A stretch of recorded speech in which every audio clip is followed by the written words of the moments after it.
오늘 말씀을 보니까요, 이 세례 요한이 예수님을 의심하는 장면이 나옵니다. 예수님이 정말 내가 기다리던 메시아가 맞는지 아니면 다른 분을 내가 기다려야 되는지 예수님을 의심하는 겁니다. 그런데 여러분, 세상에 다른 사람도 아니고 지금 세례 요한이 의심을 하는 거예요. 여러분, 세례 요한이 누굽니까? 주님 오실 길을 예비한 자입니다. 광야에서 외치는 소리였습니다. 예수님이 말씀하시기를 여자가 낳은 자 중에 이 요한보다 더 큰 사람은 없다, 이런 말을 들었던 사람이 세례 요한입니다. 그런데 이 사람이 예수님을 의심하는 거예요. 너무나 충격적입니다. 그런데 또 한편으로 생각하면 오히려 이 모습이 우리에게 위로가 되기도 하는 거예요. 왜냐하면 오늘 말씀을 통하여 우리가 알 수 있는 것은 첫 번째, 누구나 의심은 하게 된다는 이 사실입니다. 아무리 신앙이 좋은 사람이라 할지라도, 직분이 있고 신앙의 연수가 길어도 이것과는 상관없이 누구에게나 의심의 순간은 찾아오게 되어 있다는 겁니다. 그래서 여러분, 이런 말 하시면 안 됩니다. 네가 그렇게 의심하는 것은 네가 지금 하나님을 만난 체험이 없어서 그래, 이런 말 하시면 안 돼요. 지금 세례 요한에게 체험이 없습니까? 아닙니다. 이 요한은요, 그 누구보다 강렬한 체험이 있었습니다. 하늘이 열리고요, 성령이 비둘기처럼 내려오는 것이 두 눈으로 보게 되었습니다. 또 하늘에서 하나님의 음성을 들었던 사람이 세례 요한이었습니다. 그러니까 여러분, 이런 강렬한 체험이 있다 할지라도 의심의 순간은 찾아올 수 있다는 겁니다. 또 이런 말도 하면 안 됩니다. 네가 교회에서 봉사를 안 해서 그래, 이런 말 하시면 안 돼요. 여러분, 세례 요한처럼 하나님의 사역을 열심히 했던 그 사람은 없는 겁니다. 그래도 의심을 할 수 있어요. 우리가 잘 아는 도종환이라는 이 시인이 있죠. 이분의 대표적인 시 가운데 흔들리며 피는 꽃, 이 시가 있습니다. 흔들리지 않고 피는 꽃이 어디 있으랴. 이 세상 그 어떤 아름다운 꽃들도 다 흔들리면서 피었나니, 흔들리면서 줄기를 곧게 세웠나니, 흔들리지 않고 가는 사랑이 어디 있으랴. 그 다음에 젖지 않고 피는 꽃이 어디 있으랴. 이렇게 시를 쓴 겁니다. 여러분, 흔들리지 않고 피는 꽃이 없듯이 한 번도 흔들리지 않는 신앙도 없다는 겁니다. 여러분, 우리는요, 보이지 않는 하나님을 믿기 때문에 의심의 순간은 반드시 찾아오게 되어 있습니다. 그러니까 기억하셔야 됩니다. 이 세례 요한이 의심했던 것처럼 누구든지 하나님을 의심할 수 있는 겁니다. 자, 그렇다면 이렇게 의심하는 사람을 우리가 어떻게 대해야 될까? 답은 간단합니다. 예수님처럼 우리가 반응하면 된다는 거예요. 보통 우리는요, 의심하는 사람을 만나면 그 사람을 책망하는 경향이 있습니다. 특히 우리 부모님들, 이 자녀들을 모태신앙부터 잘 키워서 교회를 데리고 다니다가 이제 이 자식들의 머리가 커지고 바깥에서 반기독교적인 세계관, 진화론적인 이 세계관을 접하다 보니까 이 아이들이 자꾸 의심이 생기는 거예요. 그래서 엄마한테 막 물어보면 여러분, 이 부모님들이요, 당황하는 겁니다.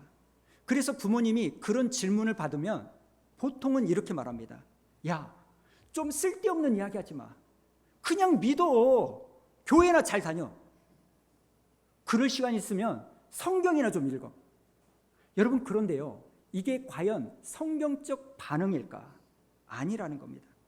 오늘 말씀을 보면 이 세례 요한이 예수님을 의심하는데 너무나 역설적이게도 그런 요한을 예수님은 뭐라 하지 않습니다. 오히려 22절에 보니까 이런 말씀을 하는데요. 자, 읽어볼까요? 시작. 예수께서 대답하여 이르시되 너희가 가서 보고 들은 것을 요한에게 알리되 맹인이 보며 못 걷는 사람이 걸으며 나병 환자가 깨끗함을 받으며 기먹은 사람이 들으며 죽은 자가 살아나며 가난한 자에게 복음이 전파된다 하라. 아멘. 지금 예수님은요, 아니 다른 사람도 아니고 어떻게 세례 요한이 나를 의심할 수가 있지? 내가 다른 사람이라면 이해는 하겠는데 나는 네가 그럴 줄 몰랐다. 여러분, 저 같으면요 100% 그렇게 이야기합니다. 아니 장로님, 어떻게 저를 그렇게 의심할 수 있습니까?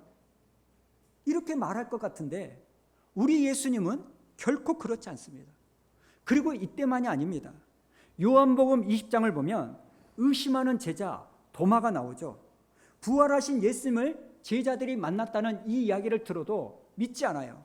그래서 25절에 보니까 도마가 뭐라고 말합니까? 내가 그의 손에 못자국을 보며 내 손가락을 그 못자국에 넣으며 내 손을 그 옆구리에 넣어보지 않고는 나는 믿지 않겠다. 여러분, 이런 도마에게 27절 그 다음에 보니까 예수님께서 나타나셔서 책망하지 않습니다. 오히려 네 손가락을 이리 내밀어 내 손바닥에 넣어보고 네 손가락으로 내 옆구리 창자국에 넣어봐라. 이렇게 말하는 거예요. 여러분, 저는 이 말씀이요 굉장히 큰 감동이 되었습니다. 왜 그런지 아십니까? 예수님은 십자가를 지기 전에 채찍에 많이 맞았어요.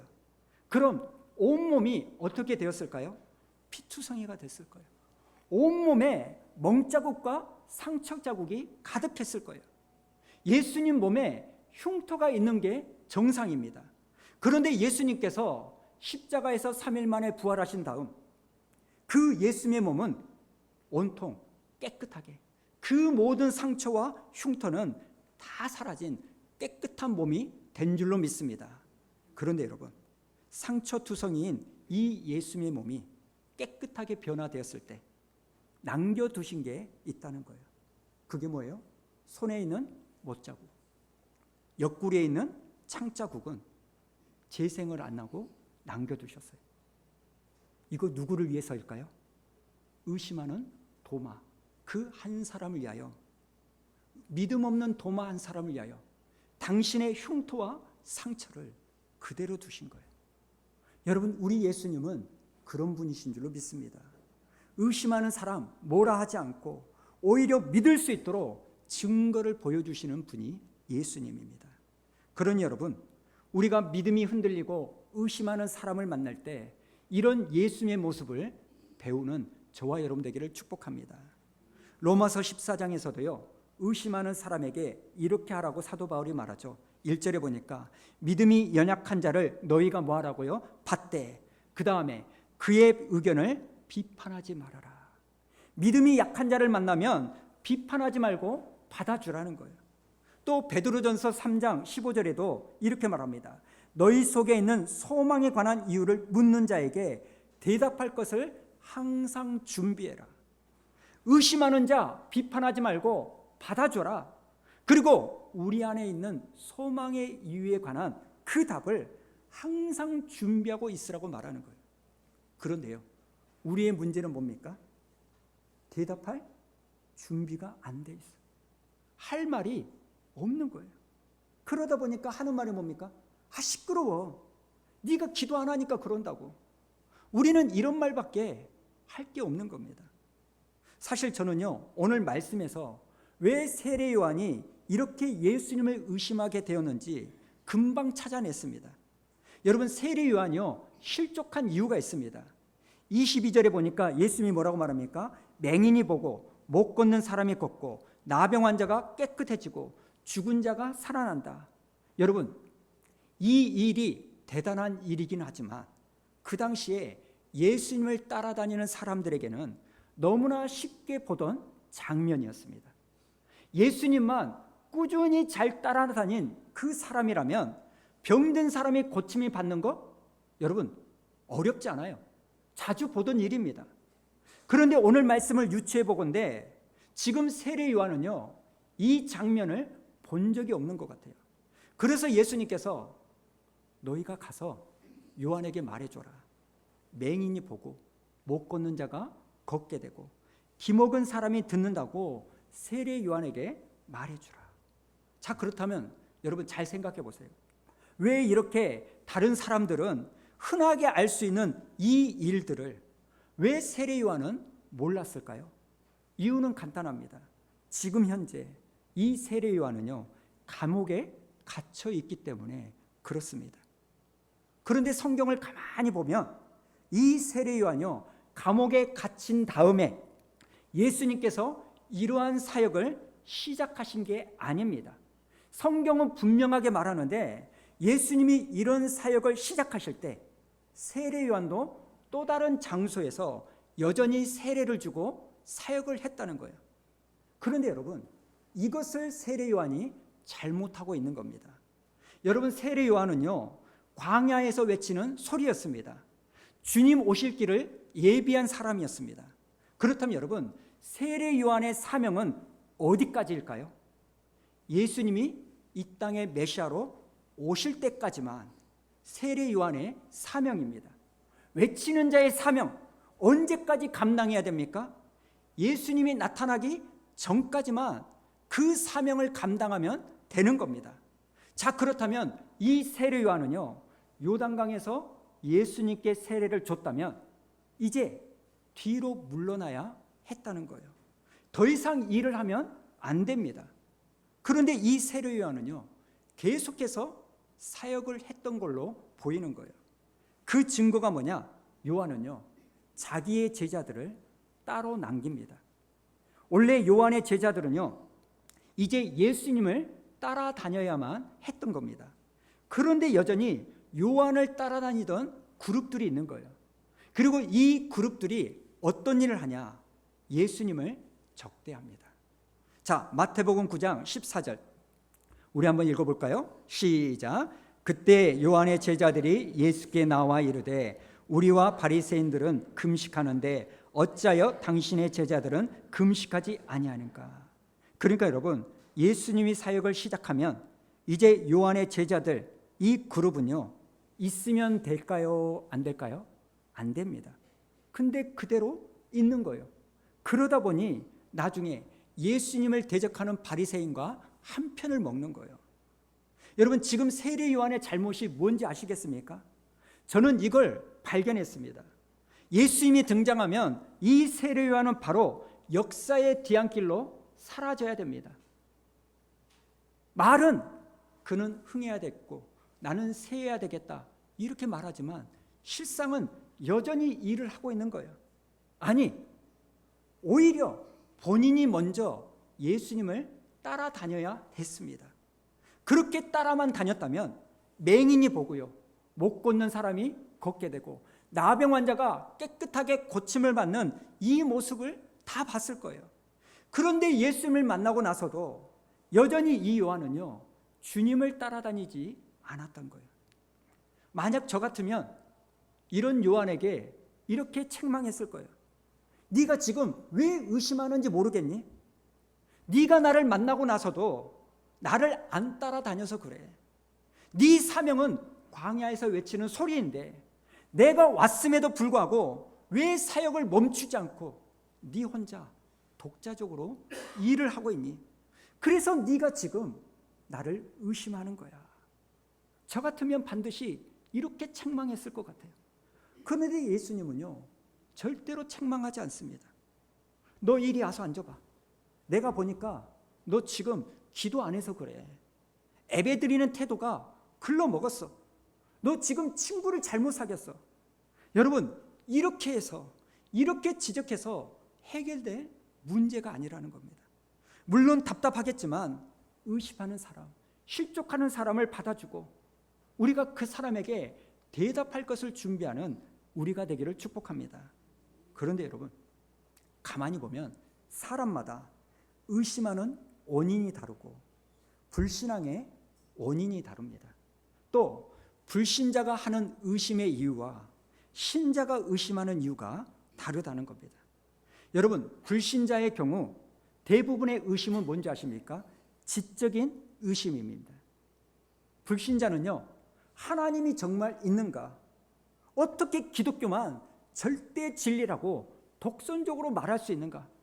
그리고 믿는 자들이 하나님이 있다는 것을 정말 믿는다면 왜 저 모양 저 꼴하지? 저렇게 사는가?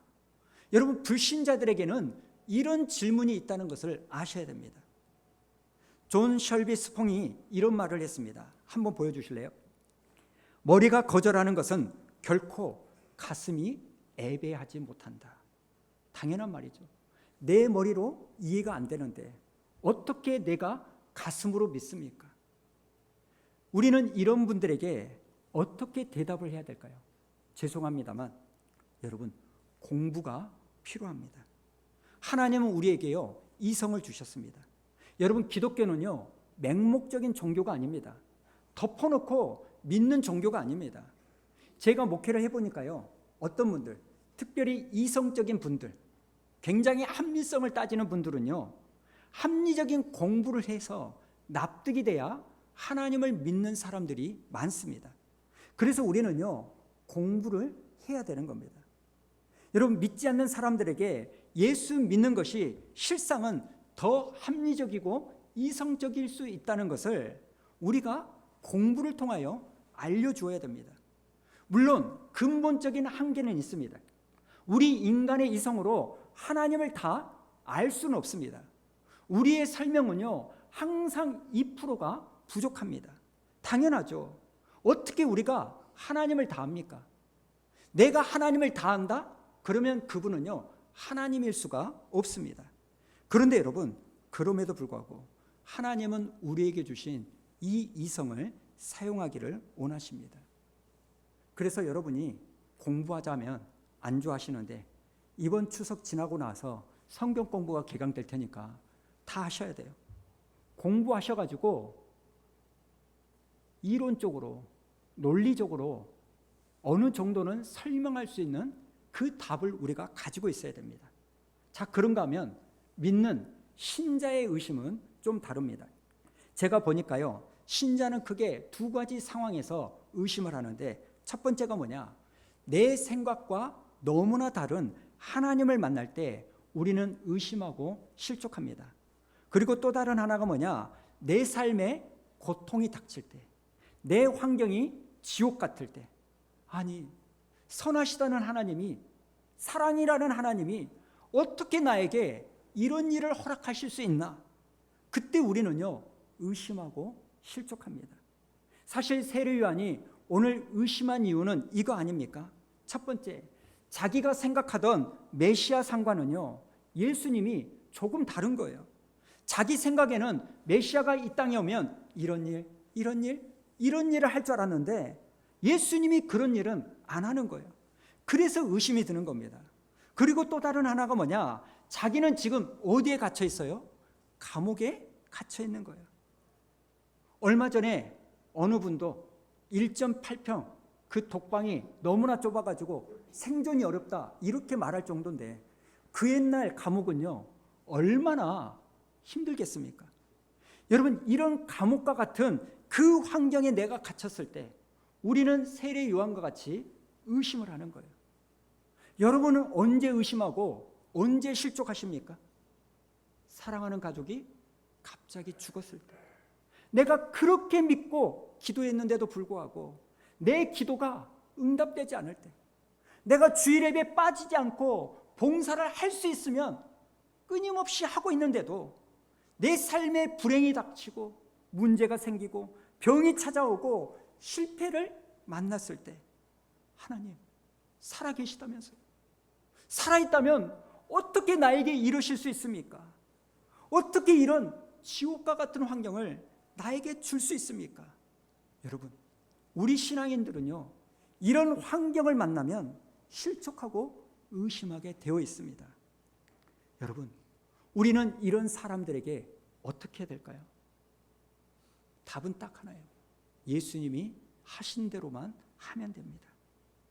아휴, 믿음 없는 놈, 내가 그동안 너한테 하나님 없이는 설명할 수 없는 그 놀라운 은혜를 보여줬는데 지금 조금 이런 일 당한다고 또 나를 원망하고 불평해? 의심해? 우리 주님은 그러지 않으셨습니다.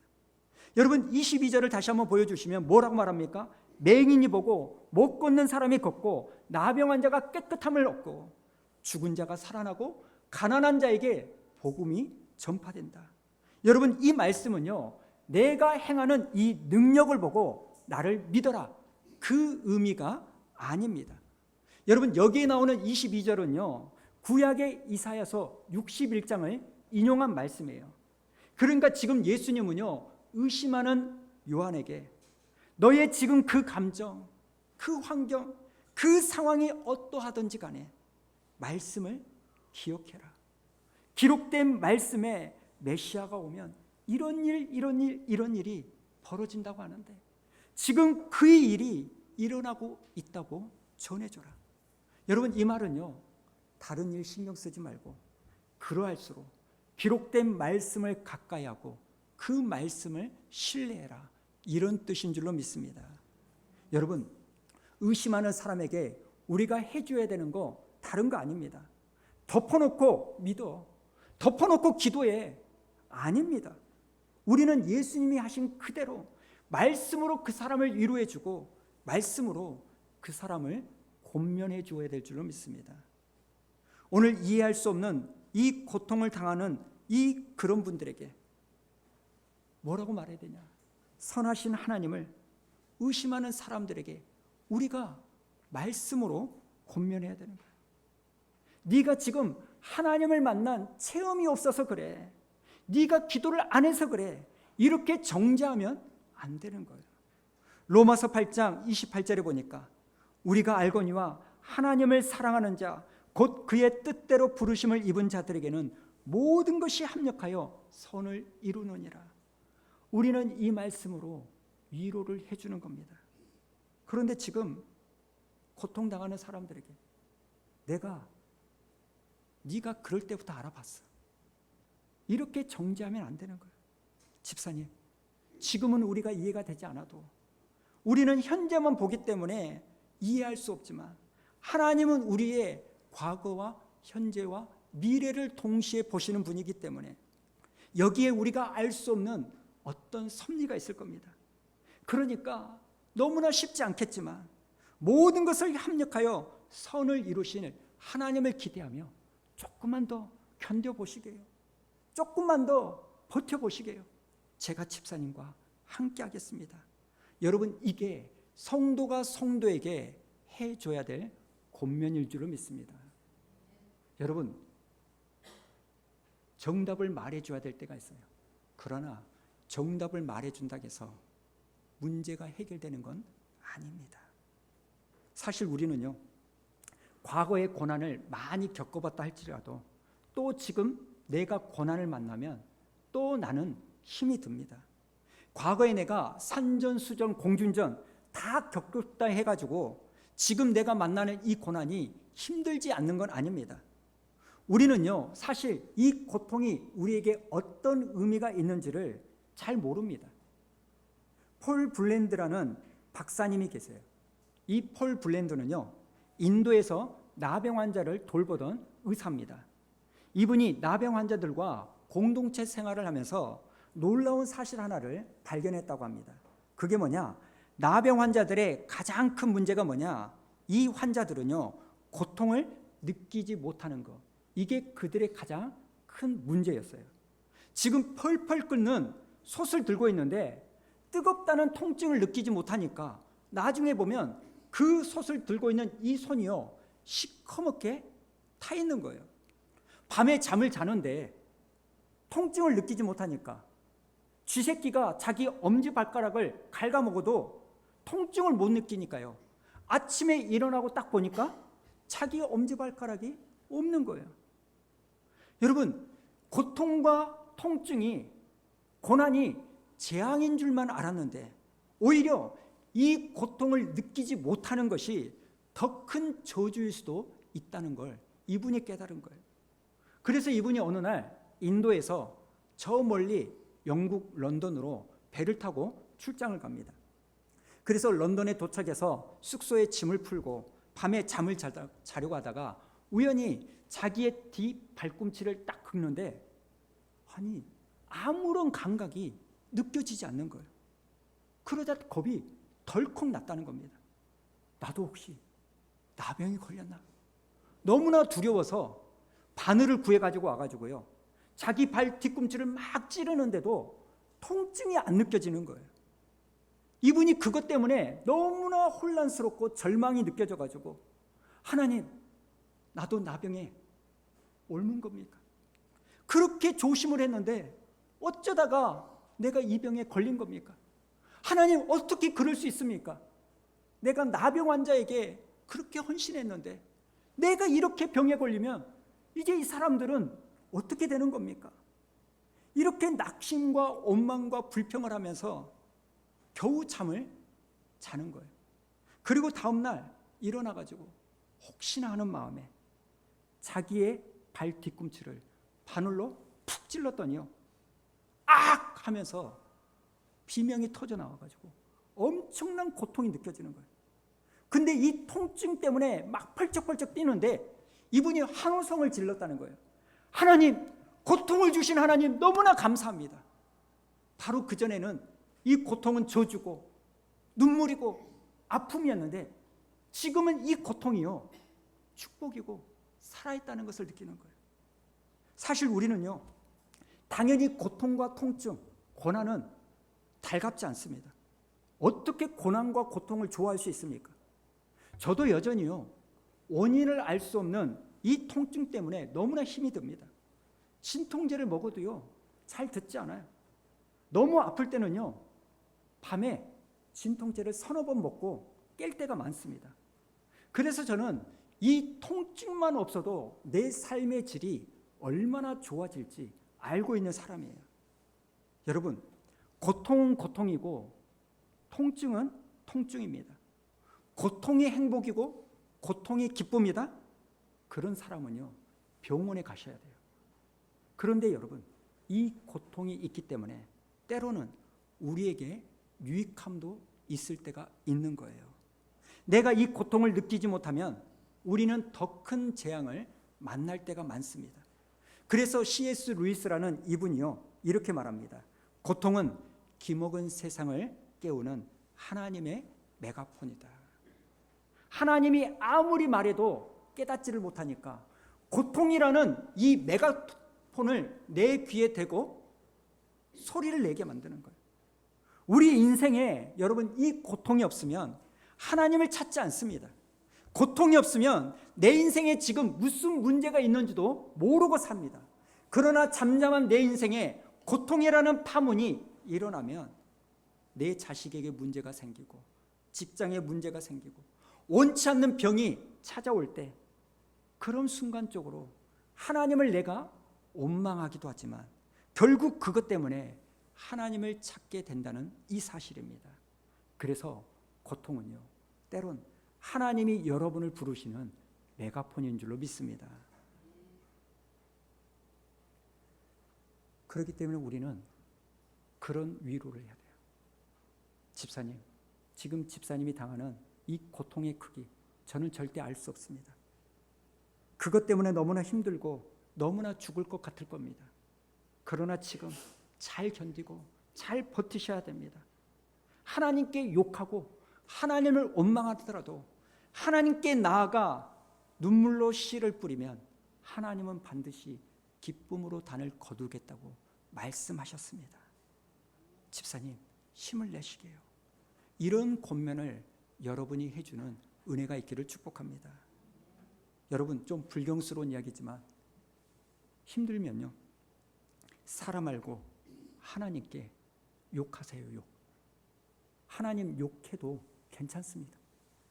시편을 보면 하나님을 원망하는 내용이 정말 많이 나와요. 그리고 여러분, 저도요, 하나님께 욕 겁나 많이 했습니다.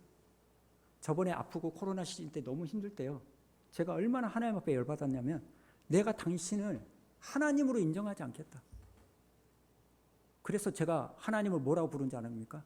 하나. 내가 님자를 안 붙이는 거예요. 하나. 어떻게 나한테 이럴 수가 있어요? 내가 도대체 뭘 잘못했다고? 그런데도 지금 제가 살아남고 있지 않습니까? 하나님은요, 우리같이 종재기 그릇이 아니에요. 우리의 모든 것을 품어주실 수 있는 하나님인 줄로 믿습니다. 그런데 여기서 더 중요한 것, 우리가 이렇게 아무리 말씀으로 권면을 해주도요, 여전히 해결되지 않는 의문이 남는 거예요. 지금 세례 요한도 예수님이 메시아라는 것을 이해하고 알고 있는데, 세례 요한의 문제가 뭡니까? 예수님이 메시아라는 것을 내가 이해는 했는데, 내가 믿는데 나는 여전히 감옥이라는 지옥에서 살고 있는 거예요. 지옥과 같은 내 현실은 변하지가 않는 거예요. 여러분, 세례 요한은요, 끝까지 내가 왜 이 감옥에 갇혀서 목이 잘리는 그 비참한 죽음으로 내 인생이 끝나야 되는지 그 이유와 답을 알지 못하고 죽습니다. 그런데 이게 저와 여러분의 인생이에요. 우리 인생에는요, 끝까지 해답을 얻지 못하는 고통들도 있습니다. 왜 우리 아이가 그 어린 나이에 이 세상을 떠나야 되는지, 왜 그렇게 오지에서 신실하게 헌신하는 선교사님이 하나님께서 그렇게 빨리 불러가시는지 우리는 이해가 안 될 때가 있습니다. 그런데 여러분, 그거 아십니까? 성경이 우리에게 주는 최종 해답이 있다는 겁니다. 고린도전서 13장 12절에 보니까 이런 말이 있습니다. 지금은 우리가 부분적으로 알고 부분적으로 애언하고, 지금은 우리가 거울로 보는 것처럼 희미하게 보이지만 언젠가 우리는 예수님을 얼굴과 얼굴로 대면하는 그날이 올 거라는 거예요. 그리고 그날에는 주님이 나를 분명히 아신 것처럼 우리도 모든 것을 분명히 알게 될 그날이 온다고 말합니다. 여러분, 이게 우리의 최종 소망인 줄로 믿습니다. 오늘 세례 요한은요, 끝까지 왜 자기가 그렇게 감옥에서 죽어야 되는지, 자기의 인생을 하나님께 드려서 자기의 인생 전부를 주님 오실 날을 위하여 헌신하고 살았던 사람인데, 그럼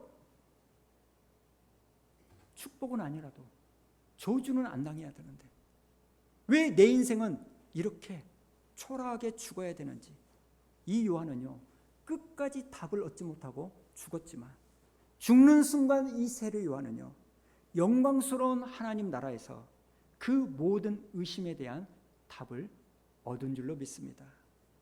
저도 마찬가지예요. 살면서, 가정 안에서, 교회 안에서 내가 왜 이런 일을 겪어야 되는지, 내가 잘못해서 그런 일을 겪은 거라면 납득이라도 하겠는데 납득할 수 없는 일들이 가끔씩 일어나면 헷갈리는 거예요. 하나님 살아계십니까? 목사인 저도 그래요. 뻥 아닙니까? 그러나 우리가 하나님 앞에 나아갈 때, 그래서 그때 하나님이 이렇게 하셨군요, 이걸 깨닫게 될 줄로 믿습니다. 그래서 사도 바울이 고린도전서 15장 19절에 이렇게 말합니다. 우리 한번 읽어볼까요? 19절 시작. 만일 그리스도 안에서 우리가 바라는 것이 다만 이 세상의 삶뿐이면 모든 사람 가운데 우리가 더욱 불쌍한 자이리라. 하지만 우리가 불쌍하지 않는 이유, 우리에게 영원한 하나님 나라가 있기 때문인 줄로 믿습니다. 로마서 8장 18절에 보니까 현재의 고난은 장차 우리에게 나타날 영광과 비교할 수도 없도다. 그러니 여러분, 너무 이 세상을 주목하지 않기를 바랍니다. 모든 질문의 최종 답은 우리가 하나님 나라 안으로 들어갈 때 얻게 될 줄로 믿습니다. 그리고 성경의 마지막 요한계시록 21장에 보니까 이런 말씀이 있습니다. 4절을 한번 보시면 모든 눈물, 그 나라에서 영원한 하나님의 나라에 들어가면 더 이상 내 아픔도, 내 눈물도, 내 근심도, 내 애통도 다 사라지게 되어 있다라고 주님이 말씀하십니다. 사랑하는 여러분, 내가 왜 지금 이런 환경 가운데 놓여 있어야 되는지 이유를 알지 못할 때가 있습니다. 그 이유를 이 땅에 죽을 때까지 모를 수도 있습니다. 그러나 소망이 있는 것은 우리가 하나님 나라에 가면 하나님은 그때 우리의 모든 의문에 대한 답을 알려주실 줄로 믿습니다.